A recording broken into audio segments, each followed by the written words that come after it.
अभी विराम लगता दिख रहा है, लेकिन सवाल यही खड़ा है कि पूरे देश में जिस तरीके से राजनीतिक समझ दिखाई जाती है, राजनीतिक एक तरह से कहा जाए कि स्थिरता लाने की कोशिश की जाती है और सभी को समाहित होकर राजनीति की दिशा देने की कोशिश की जाती है, क्या उसके तहत यह माना जाए कि आने वाले वक्त में जो बीजेपी का चुनाव होने वाला है, ये भी इस बात को संकेत देता है कि किसको यह मौका दिया जा सकता है? प्रधानमंत्री नरेंद्र मोदी और आरएसएस प्रमुख मोहन भागवत की नागपुर में मुलाकात हुई। मुलाकात आरएसएस हेडक्वार्टर नागपुर में हुई है। माना जा रहा है कि इस मुलाकात के बाद एक तरफ बीजेपी और आरएसएस के बीच चल रहा मनमुटाव खत्म हो जाएगा, वहीं बीजेपी अध्यक्ष को लेकर भी आरएसएस और बीजेपी के बीच सहमति बनेगी।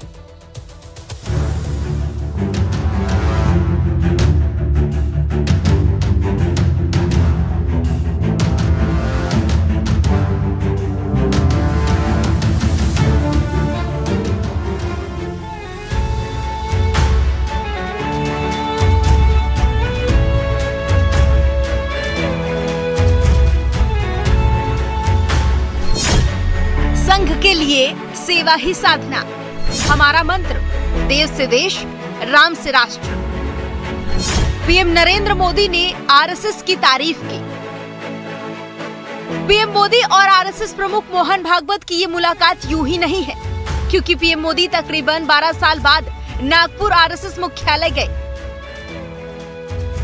यहाँ उनकी मुलाकात आरएसएस प्रमुख मोहन भागवत से हुई। बातचीत के दौरान पीएम मोदी ने आरएसएस के साथ गिले शिकवे तो दूर किए ही, साथ ही मंच से आरएसएस की जमकर तारीफ की। पीएम मोदी ने आरएसएस को देश को अमर संस्कृति का अक्षयवट कहा और संगठन सेवा समर्पण की त्रिवेणी कहा। ये दृष्टि बोध से आती है, विवेक से प्रकट होती है। ये दृष्टि व्यक्ति के साथ ही समाज की को भी बहुत शक्ति देती है। हमारा राष्ट्रीय स्वयंसेवक संघ भी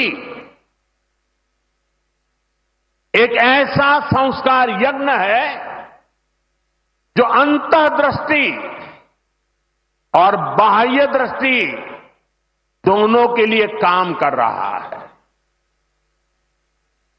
बाह्य दृष्टि के रूप में हम माधव नेत्रालय को देखते हैं और अंतर्दृष्टि ने संघ को सेवा का पर्याय बना दिया है। पीएम मोदी ने अपने भाषण में संघ की तारीफ तो की ही, साथ ही इस बात को भी दोहराया कि जब कभी भी देश पर कोई विपदा आती है तो उसमें संघ का कार्यकर्ता देश सेवा के लिए सबसे अगली लाइन में खड़े रहते हैं। पीएम ने कहा, आरएसएस अमर संस्कृति का अक्षयवट है, संगठन सेवा समर्पण संघ की त्रिवेणी। जहां विपदा वहीं स्वयं सेवक पहुंचते हैं। राष्ट्र प्रथम की भावना सर्वोपरि, विकसित भारत का संकल्प लक्ष्य, बेहतर स्वास्थ्य सुविधा हमारी प्राथमिकता, 10 साल में गांवों में आरोग्य मंदिर बने। पीएम मोदी ने एक तरफ आरएसएस की जमकर तारीफ की, वहीं नागपुर में आरएसएस के संस्थापकों और उन सेनानियों को भी याद किया जिनका योगदान देश की आजादी में रहा। इसके साथ ही पीएम ने संघ के माधव नेत्रालय के एक्सटेंशनल बिल्डिंग की आधारशिला रखी।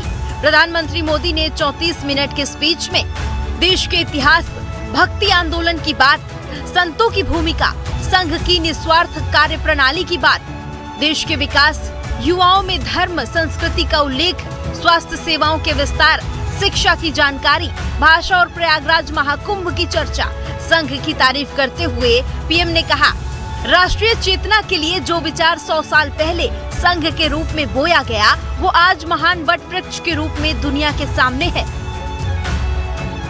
आज हम देखते हैं राष्ट्रीय चेतना के संरक्षण और संवर्धन के लिए जो विचार भी 100 साल पहले बोला गया, वो महान वटवृक्ष के रूप में आज दुनिया के सामने है।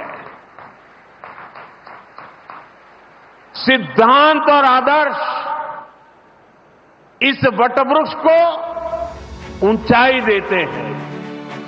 एक तरफ पीएम मोदी ने आरएसएस की तारीफ की तो दूसरी ओर पिछले 10 साल के दौरान देश में हुए विकास कार्यों की रूपरेखा भी पीएम मोदी ने देश के लोगों और आरएसएस के सामने प्रस्तुत की, जिसका साफ साफ संदेश ये भी था कि अब देश विकास के रास्ते पर बढ़ रहा है और देश किसी भी हाल में देश में अस्थिरता को सहन नहीं करेगा। देश के भीतर भी और बाहर से भी जो भी देश के खिलाफ खड़ा होगा उसका मुकाबला सख्ती से किया जाएगा। पीएम ने देश में नक्सल का मुद्दा उठाकर इसे खत्म करने की बात को भी दोहराया। बीते दशकों में कांग्रेस की नीतियों की वजह से छत्तीसगढ़ सहित देश के अनेक राज्यों में नक्सलवाद को बढ़ावा मिला। देश में जहां जहां अभाव रहा, जो क्षेत्र विकास से पीछे रहे, वहां वहां नक्सलवाद फलता फूलता रहा। लेकिन जिस दल ने 60 साल सरकार चलाई, उसने क्या किया? उसने ऐसे जिलों को पिछड़ा घोषित कर अपनी जिम्मेदारी से मुंह मोड़ लिया। पीएम मोदी 12 साल बाद नागपुर पहुंचे। यहाँ उन्होंने कई विकास के कार्यों का उद्घाटन किया। साथ ही फोकस इस बात पर भी रहा कि संघ के साथ चल रहे मतभेद खत्म हो। बीजेपी के नए अध्यक्ष के लिए भीतरी तौर पर संघ का साथ मिले और देश की राजनीति में बीजेपी की पहचान और मजबूत हो। Live times bureau report. और एक बड़ी खबर इसी बीच आ रही है। मुंबई में कुणाल कामरा के घर पहुंची है पुलिस। ये बड़ी खबर इस वक्त आ रही है।